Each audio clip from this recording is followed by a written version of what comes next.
Salut à tous les amis sérivores et cinéphiles et bonne année si vous me retrouvez et qu'on est déjà passé en 2025. Et oui, nous voilà en janvier 2025 et une nouvelle année commence avec un programme déjà bien rempli pour les amateurs de films et de séries. Entre grosses sorties cinéma, nouveautés intrigantes sur vos plateformes préférées et le retour attendu de séries à succès, le mois de janvier s'annonce déjà chargé. Si vous cherchez quoi regarder pour commencer l'année en beauté, cette vidéo est faite pour vous. Je vous présente tout ce qui nous attend durant ce mois avec mon regard critique et mes recommandations. C'est parti pour explorer ensemble les sorties les plus marquantes de janvier 2025. Pour commencer l'année, on aura Un ours dans le Jura, une comédie noire française réalisée par Franck Dubosc dont la sortie est prévue dès ce 1er janvier.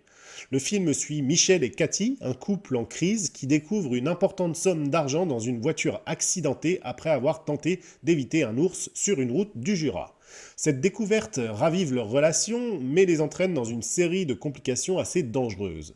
Le film semble se démarquer par une ambiance assez singulière et un mélange subtil d'humour noir et de tension dramatique, bien visible d'ailleurs dans la bande-annonce. Tourné dans les paysages authentiques du Jura, il offre un cadre inédit et immersif, avec un casting visiblement de qualité puisqu'il inclut Laure Calamy et Benoît Pelvorde, et un ton rappelant ceux des frères Cohen par exemple. Cette œuvre promet une expérience cinématographique assez originale et mordante, et j'irai sûrement le voir. On parle de quelle somme exactement? 2 millions. C'est une somme. On va le cacher. On n'y touche pas. Et les corps, qu'est-ce qu'on en fait? Le 15 janvier, deux sorties très différentes s'affrontent au box-office. D'un côté, on aura Baby Girl, visiblement une sorte de thriller érotique réalisé par Alina Rajn, avec Nicole Kidman dans le rôle de Romy, une PDG prospère menant une vie apparemment parfaite. Sa rencontre avec Samuel, un jeune stagiaire interprété par Harris Dickinson, la conduit à une liaison passionnée révélant ses désirs cachés et menaçant son équilibre familial et professionnel. Le film explorera sûrement les dynamiques de pouvoir et la quête de soi à travers cette relation interdite. Présenté à la Mostra de Venise 2024, Baby Girl a valu à Nicole Kidman la coupe Volpi de la meilleure interprétation féminine. Pour autant, j'irai probablement pas voir ce film, le thème ne m'inspirant que très moyennement, et c'est à mon sens du déjà vu. Agree on? Did you order this? Starting with, I tell you what to do and you do it. De l'autre côté, ce même jour, on aura aussi Wolfman, un thriller fantastique qui revisite le mythe du loup-garou et qui mettra en scène Christopher Abbott dans le rôle de Blake, un père de famille qui quitte San Francisco pour hériter d'une maison isolée dans l'Oregon, suite à la disparition de son père. Accompagné de sa femme Charlotte, interprétée par Julia Garner, et de leur fille Ginger, il s'installe dans cette demeure reculée. Cependant, une créature inconnue les attaque et Blake commence à se transformer en une entité monstrueuse mettant en péril sa famille. Une relecture moderne et intense peut-être du mythe du loup-garou, je ne sais pas, et j'attendrai sûrement les premiers retours avant de me lancer sur ce film. Je pense que mon mari a une sorte d'infection. Blake. Le 22 janvier marque deux sorties très attendues. Vol à haut risque est un thriller d'action haletant mettant en scène Mark Wahlberg en taré de service, coinçant un flic et son indique dans un détournement d'avion. Ce huis clos aérien promet suspense et adrénaline, bien que le genre soit déjà assez saturé. Si vous les aimez les thrillers tendus, qui plus est en altitude, ça pourrait être fait pour vous. Votre cou, ça va? Vous saignez? Ah, c'est la maintenance. Les risques du métier, comme on dit. Don't touch me. Don't touch me. I'm a real life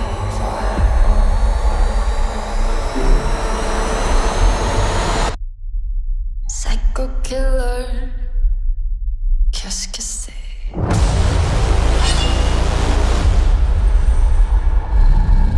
À l'opposé, Better Man est un biopic musical consacré à Robbie Williams, réalisé par Michael Grassi, qui avait déjà réalisé The Greatest Showman. Le film promet un voyage nostalgique à travers les hauts et les bas de la carrière de l'icône pop, entre performances musicales et drames personnels. Better Man s'annonce comme un incontournable pour les fans de Robbie Williams ou les amateurs de biopics inspirants. Très spécial cela dit celui-ci, puisqu'a priori le chanteur sera représenté dans le film par un singe. Et oui, pourquoi pas, et ça rend la chose plutôt intéressante. Voici mon histoire. mais je vais pas la raconter d'une façon ordinaire, parce que je me vois pas comme les autres me voient. Pendant 2 heures, vous êtes tous à moi! Faut dire que j'ai toujours été un peu moins évolué. Alors on reprend du début, d'accord? Enfin, on clôture le mois avec 2 sorties intrigantes.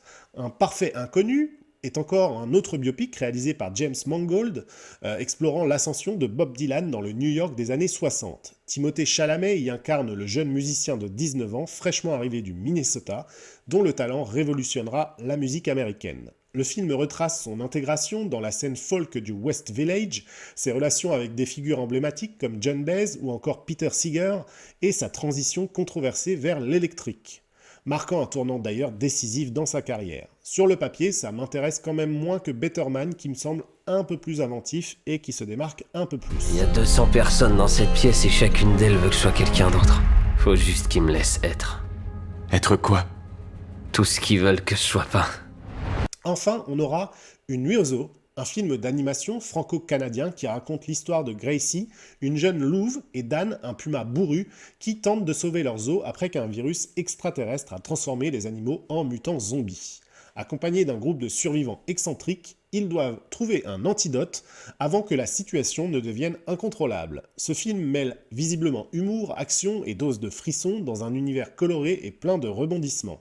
Et j'avoue que même si je suis pas trop fan de films d'animation, celui-ci me donne plutôt envie parce que son pitch me fait tout simplement assez marrer.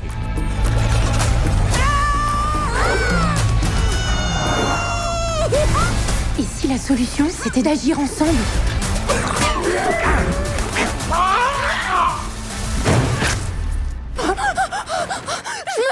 Je me noie, à l'aide!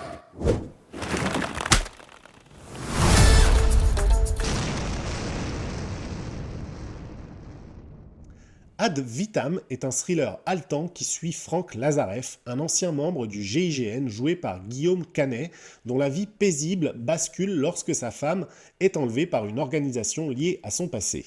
Avec l'aide de son ami Ben, Frank doit exécuter les ordres de ce groupe pour la sauver, dans une course contre la montre de seulement 4 heures. Bon, on verra parce que les films de Netflix, vous le savez, c'est rarement des bons films, alors j'ai quand même quelques doutes sur celui-ci, mais je lui laisserai peut-être sa chance. C'est la 2e fois en 15 jours.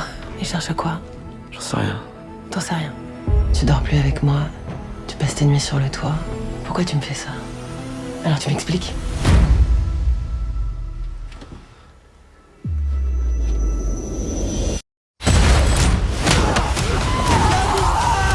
Quelle tristesse. Je te laisse une dernière chance pour régler tout ça. Sur Amazon Prime Video sortira le 16 Unstoppable, un autre film biographique encore qui retrace cette fois-ci l'histoire vraie d'Anthony Robles, un lutteur universitaire né avec une seule jambe, incarné par Jarrell Jerome. Malgré son handicap, Anthony, soutenu par sa mère dévouée Judy, interprétée par Jennifer Lopez, et ses entraîneurs surmontent les obstacles pour devenir un champion dans son domaine. Réalisé par William Goldenberg, le film met également en vedette Bobby Cannavale, Michelle Pena et Don Cheadle. Après une sortie limitée en salle le 6 décembre 2024, Unstoppable sera disponible donc en streaming sur Amazon Prime Video, et je dis pourquoi pas. Listen up, you're gonna have to beat out men who were recruited to be on the Arizona State University wrestling team. You're gonna have to prove everyone wrong just to make the team. Hey, sure you don't want to run track? Le 17 janvier marque l'arrivée sur Netflix de Back in Action, une comédie d'action réalisée par Seth Gordon qui marque le retour de Cameron Diaz au cinéma, ou enfin plutôt sur les plateformes, après une pause quand même de 10 ans.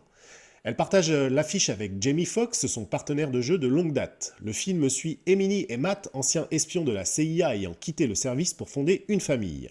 Leur tranquillité est perturbée lorsque leur couverture est compromise, les obligeant à replonger dans le monde de l'espionnage pour protéger leurs proches.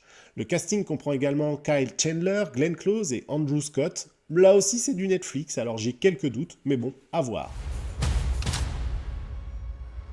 Ok, tu sais que j'adore notre vie. Mais Ce soir, quelque chose a fait tilt. Pour la première fois depuis très très longtemps, je me suis sentie vivante. Je suis redevenue une bad girl. Maman, elle va bien, c'est 3 fois rien. Pour terminer le mois, enfin, Amazon Prime Video nous propose une comédie déjantée le 30 janvier. Vous êtes cordialement invités. Une comédie romantique donc réalisée par Nicholas Stoller avec Reese Witherspoon et Will Ferrell dans les rôles principaux. L'histoire suit 2 mariages accidentellement programmés le même jour et au même endroit, entraînant une série de situations hilarantes alors que les familles tentent de préserver leur moment spécial ainsi que leurs proches. Entre humour absurde et situations rocambolesques, cette comédie promet des fous rires et une ambiance plutôt décontractée, et ça semble pas si mal, je dois dire. Après une première saison qui a réveillé les frissons de notre enfance, Chair de poule revient pour une 2e saison sur Disney+, le 10 janvier. Avec de nouvelles histoires effrayantes et des twists surprenants, la série continue de revisiter les classiques de Stein tout en y ajoutant une touche de modernité. Parfait pour ceux qui aiment se faire peur tout en s'amusant, cette nouvelle saison promet de plaire tout autant aux nostalgiques qu'à une nouvelle génération de jeunes gens. What the hell is this?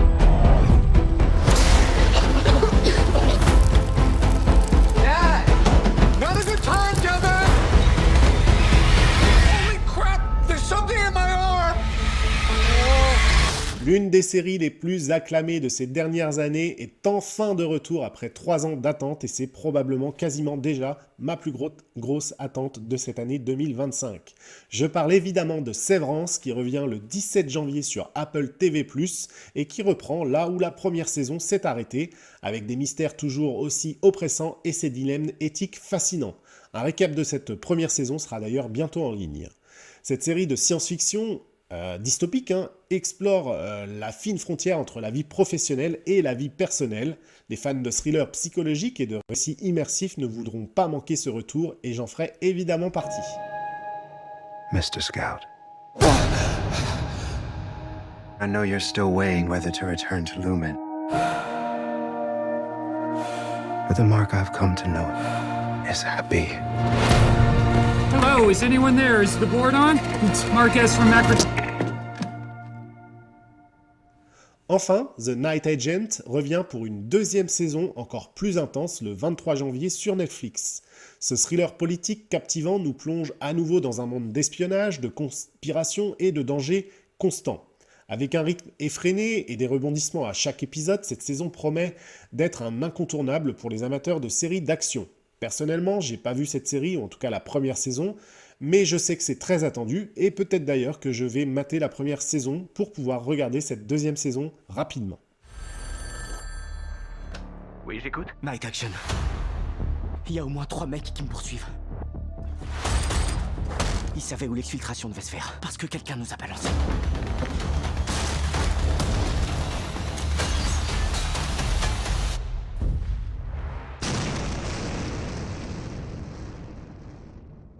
American Primeval est une des nouvelles séries que j'attends avec le plus d'impatience. Ça sort le 9 janvier sur Netflix et ça nous ramène à l'époque de la colonisation de l'Amérique. Cette série historique suit un groupe de colons et d'autochtones dans un récit mêlant survie, exploration et conflits culturels. Avec un ton sombre et réaliste, cette série s'annonce aussi fascinante qu'intense, une œuvre ambitieuse qui pourrait séduire les amateurs d'histoires épiques. À ton avis, qu'est-ce qu'il y a là-bas ?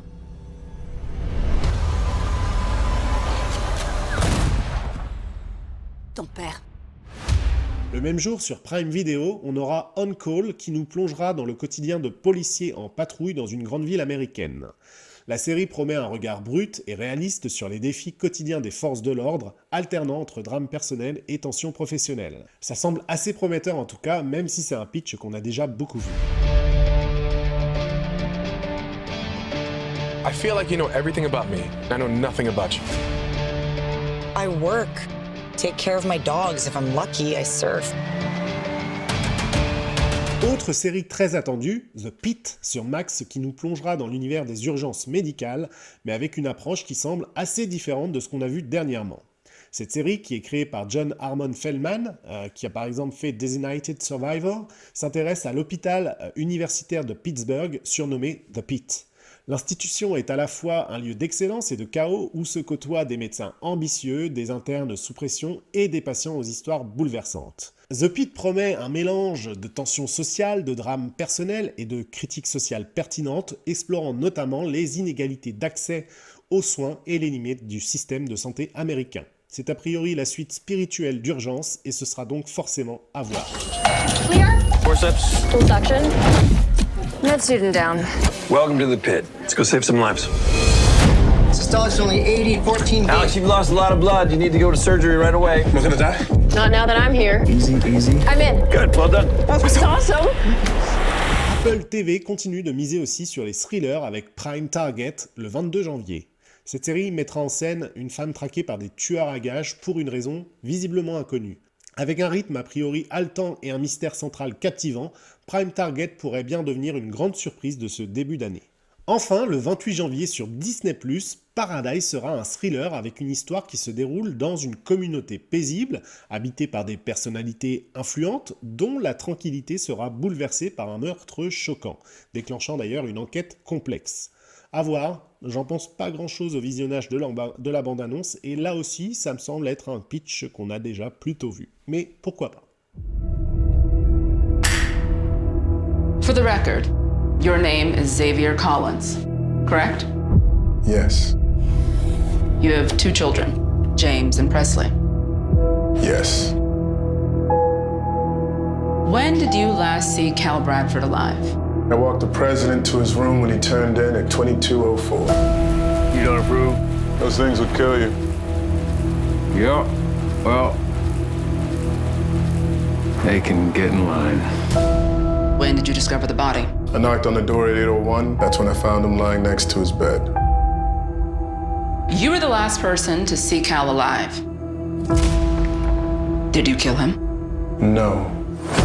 Voilà pour les sorties cinéma et séries de ce mois de janvier 2025, un début d'année qui s'annonce déjà riche en émotions, avec des films et des séries qui devraient plaire à tout le monde, que vous soyez d'ailleurs fan de thrillers, de récits historiques ou de science-fiction, eh bien il y en aura forcément pour vous ce mois-ci. Et vous, qu'est-ce que vous attendez le plus? Plutôt un film d'action comme Vol à haut risque ou une série captivante comme Sévrance? Dites-moi tout en commentaire et en attendant, comme d'habitude, si la vidéo vous a plu, pensez à mettre un pouce bleu, à partager autour de vous et surtout à vous abonner, ça aidera beaucoup la chaîne. En attendant, je vous souhaite encore une bonne année 2025 et à bientôt.